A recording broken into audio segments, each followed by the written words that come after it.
Hey, it's James from Finney Electrical, and on today's video we're doing a bit of testing on this lovely barn conversion. Let's get into this.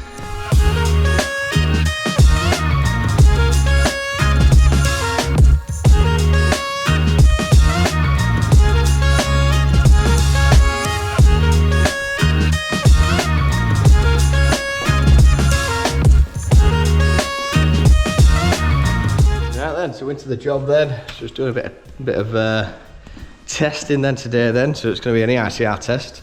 So generally they take about 3 hours to do. So what I do first is take off my shoes. Yeah, well, it's wooded floor, it's not too bad, we've got a bit of carpet here. That's lovely balustrade, isn't there? We've done a really nice job. But yeah, what we're going to do then is get all the lights on in the job. And then when we turn the breakers off, we can go around and visually see what's on and off. Let's look up. Let's look at this cupboard. Aha, alarm system. Right, so we'll have to look at that. And they've got a little Harvey. Oh, that's a. Look at it. They've got a hub. So they must have installed that quite a while ago because their new Zappies. It's built in. But yeah, it's a lovely property, isn't it? It's all these wooden beams. So yeah, she said she had it in the family years, and yeah, they did a barn conversion on it. It's absolutely beautiful. So, but yeah, the reason for getting a switch behind the door, that's annoying, isn't it? Yeah, the reason for getting this test done then, they're working, is they've got a tenant moving in. So when you have change of occupancy, you have a test done. So that's a shame, isn't it? They've just gone for 2 pendants there, rather than some, I don't know. But with this job, it'd be pretty cool to get some like LED strip, like hidden, shining up. That'd be really cool. So you don't, all you've got is just up lighting, which will bounce up and down. Oh, they missed a trick there, haven't they? Nearly there then. Got the old black bullet parked outside. Yeah, let's get some then. Again, pendants. Why scrimp? Well, you could have turned this into something beautiful. But yeah, it's it still looks great though, doesn't it? It's alright. It's alright. Places, isn't it? But yeah. I don't know, if you're splashing money into it, you get some automated blinds on them and get it all automated. So with the smart home company we've been doing bits with, so what they do, they have a light switch with a built-in humidity sensor and temperature sensor. So that'd go on here, and then there's basically 4 buttons in the corner and 1 for the middle. So you select your scenes, you can have speakers in here, and then you can turn your audio up and down, and then cycle through your blinds up and down. So that's what could have happened. But yeah, instead of heating the room, they could have the temperature sensor could have been set to like 18 degrees, and basically if it was too hot it'd shut the blinds so it'd keep it nice and toasty. Sorry, it'd keep it at a lower temperature, and then if they wanted it a bit hotter, the blinds would open and the sun would hit the room. It's just lovely and warm. Yeah, that looked a bit of a ball ache to test. So I might have to get the wander lead out to test these to see if the earth somehow, look at that, it's a bit sketchy that. So you get here, and then you're gonna have to reach out over to there with your wander lead, make sure it's air. That could be interesting. But yeah, so what I do is get all the lighting on. I know I'm waffling on, but yeah, it's gonna look good. I don't know how they've done that. The lights were on the outside for this room. I bet this was gonna be a bathroom, I bet. And they've changed it over at last minute, because they've got underfloor heating here, you see. So, right then. That's them on. I'm going to get this main chandelier on, wherever that light switch is. This one. Yeah, that one. Cool. Hey, right to the fuse board. I'm doing a little waffling on this one, aren't I? But I thought I'd show you what's involved then. So now the lights are on. I think I've turned them off about this side. Now the lights are on. Yeah, look at that. That's annoying, isn't it? See them junction boxes here? They could have planned that out. With all these drivers in there, and you won't see all the boxes along. That's a shame, really. But yeah, so what I do then, so I'm going to get up this job, and I'm going to, little sensor like that. So what we're going to do is take a picture of all the supply, and then all I do is just sit on the laptop then, looking at the pictures and filling in bits. But essentially you got your 100 amp supply coming in there, so we'll get a little picture of that. There we go. We've got the main pipe coming in is plastic, so you can see that, can't you? And then you've got your main cables coming in, they're 25mm. And then we'll have to open that box up and see what that supplying. So they've come in with your tails. We need to check if that's glanded off properly. And then it's the armoured cable, that's that box in the middle of the living room. So I found another door. So let's see where this leads to then. Unlock him. Little garage, very nice. Right, I've got the lid off this then. So again, what I do is just get pictures of the outside, and then take the lid off and get pictures of the inside so you can see the cables, conductor sizes, and then I give everything a tighten. Check the buzz bars in properly underneath. Check for any IP issues as far as holes in stuff. Everything's looking pretty sweet to be fair on this install.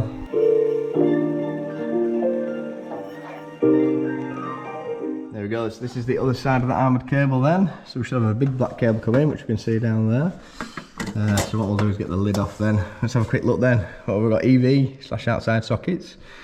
We've got cooker, kitchen sockets, upstairs sockets, downstairs lighting, smoke detector, security alarm. Garage, that's that cable we've just seen, there's a little board. So that's a 32, so I think that's 4mm coming in, so that's about right. And downstairs sockets, upstairs lighting and water heater. There we go, right, get this board off. So I can use these pictures to write down my schedule. And now we'll get a picture of this then.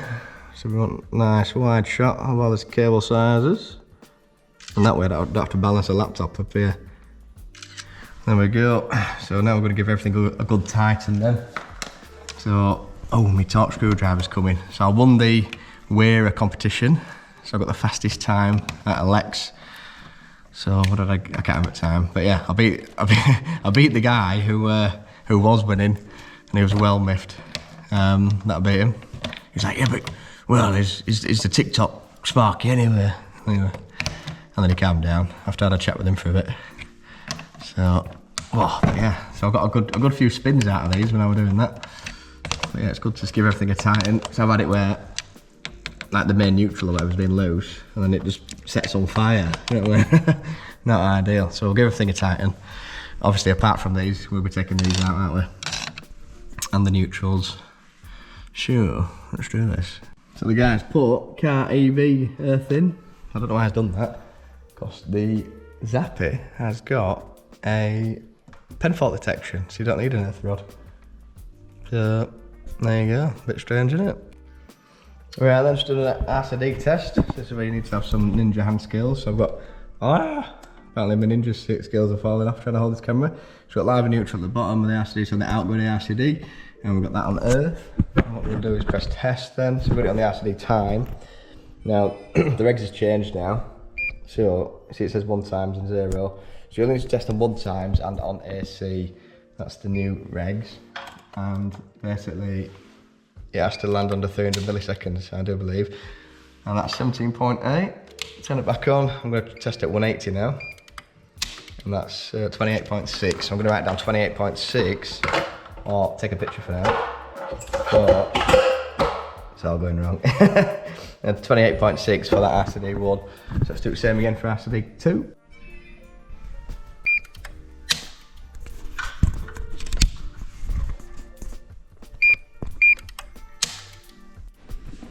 There we go, that's all that filled out now then. So we've got all the circuit details there, everything's filled out. It's literally just the results we're going to fill in and number of points. So I haven't done the wiring type on that, but I'll have to change that. But yeah, so the number of points to fill in.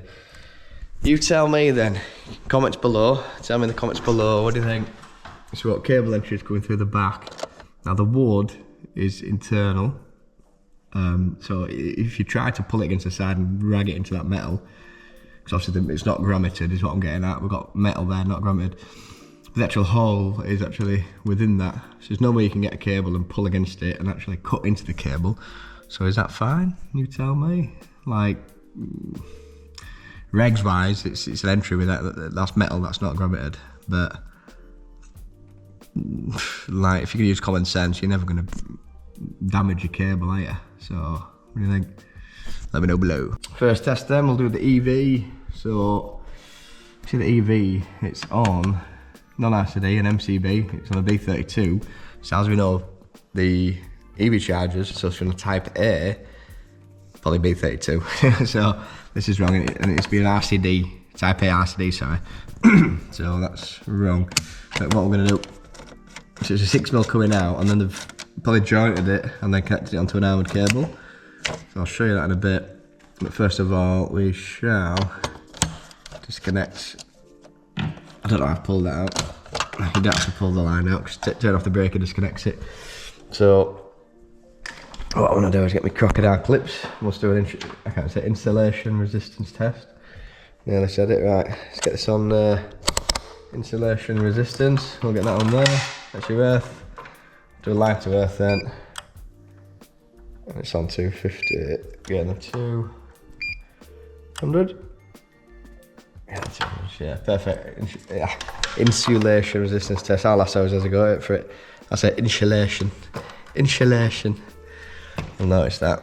Alright, so line to earth. And then what we're going to do is bob over to the charger. And we're going to get a continuity test. So bang that on continuity. We don't need the blue one anymore. The neutral. And then it's just line and earth. I'll leave me a little probe. I'll keep in my pocket. There we go. Press test. See what it comes up with. There we go, 0.36. There we go, that's the result. So there we go then, so to fill this in then, so we've got a 0.36 R2, which is basically the line and earth linked out like you just saw. And then you got all the way to the end, and then test at the end between line and earth, and that'll give you the resistance between line and earth all the way back to touching. So it's basically the line plus earth. And then there's something called the ZS, which is the R2, which is what we just said, plus the cable coming in going all the way back to the transformer in the street. So I did a test earlier, I don't think we filmed it, but it come out at 0.38. So all you need to do is just add 0.38 to 0.36, and that'll give you your 0.74. There we go, so that's that reading there. So cooker next then, so it's done insulation resistance test. And what do we get? We've got 97. So it's broken down from 200. So that could be something plugged in, or it could be the cable in itself. But we're now going to get the R1R2 test. So off we go then. We'll bob around here. I don't know where the cooker is, there it is. So we're going to check the cooker's earth, and we're going to check we've got good reading. So we could just plug in here, like that. Turn that on, press test. Oh, that's insulation resistance. Yeah, 0.51. And then what I'm going to do is just test that this is earth as well. Yeah, so a bit of a cheap way to do this. You can get a little breakout box like this, like that. So we'll plug that in. We want that line from that circuit. Instead of plugging your earth in there, you plug your earth into your tester, and you just put it on some metal work and press. I pressed the camera button to stop instead of test. Right, there we go. So it is earth. So that's how you can easily check then, just by clipping onto some metal work. So nice and easy. There we go. So that's earthed. So we know that we've got a good connection through that. And there we go. So some of these we'll take off then. So we'll take off a selection of sockets and make them check like correct colour coordination of basically that the light switches, that the blues are sleeved up brown and everything's terminated, there's no copper hanging out. But if we start seeing some dodgy connections, and we'll probably pull more off. But yeah, that's generally what we do. So the other option was to do the wander lead test then. So we're going to get his wander lead clipped on the earth bar and literally gone round, and anything metal, so it's gone neat, and been with all the earths in, and basically to check that everything is earthed. So that's what I'll probably do for these when we connect up the lighting, instead of spending ages taking these down, potentially damaging them. Well, we'll take one down, test it, and then what we'll do is just go zap, zap, zap, zap, and make sure we get a good reading. Just with the R2, little R2 lead, make sure it's all earthed. So there we go. So just to point out then, on your actual test sheet, it'll say max ZS. So 1.09 for a B32 MCB 62898. So the maximum result we could get for that one was not 1.09. So this 0.89 passes, but yeah, if it landed over that, I'll show you. So look at that 0.8, I remember that 0.89. So 1.12 we'll put. If you noticed, it goes red because it's well over. Right, so next we've got a ring test we're doing. So it's the kitchen sockets. So we took them out, so we took the lines, neutrals out and the earths out. So nicely, Mr. Electrician's labelled up both ends. If you look at that bit of Sharpie on there, So I've faced one, well, I've wiggled it so I know which earth it is, and I face them up and the others down so I know which is which. But what you do then, so we need to do an end-to-end test. So the sockets, a lot of time in England, you'll wire from the fuse board all the way around to all your sockets and back. So you've got 2 cables at your fuse board because it goes all the way around. So that's why they call it a ring. So what we're going to do is do an end-to-end test. So we're going to test it does go all the way around. If it doesn't, we're going to have to investigate or downrate it. A 2.5 is like 27 amps, or if it's got a D-rating factor, it's worse. But yeah, if you got them as a ring, you can have it on a 32. So you can it takes more. So let's keep it on continuity. We'll press test. So 0.77. So it has got continuity. So that's good. There's no breaks. We'll do the same for that one. So 0.77. Let's write that in because I always forget by the time I've finished filming. 0.77.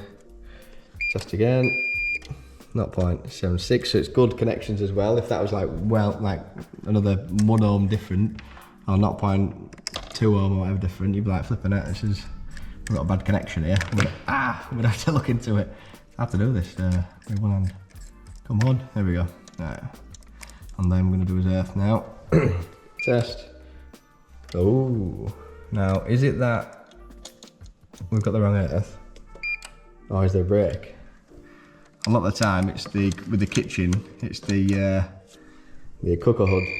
It's hard to actually get in there because you got this tiny little square you got to wire everything in, and sometimes it gets missed. So it looks like we've got a break end to end on earth. Yeah, so I had got the wrong ones. But what you would normally do is connect the one end of the earth to the other end of the line, and one end of the line to the other end of the earth. So you basically connect the ones I've faced down to up and down to up like that.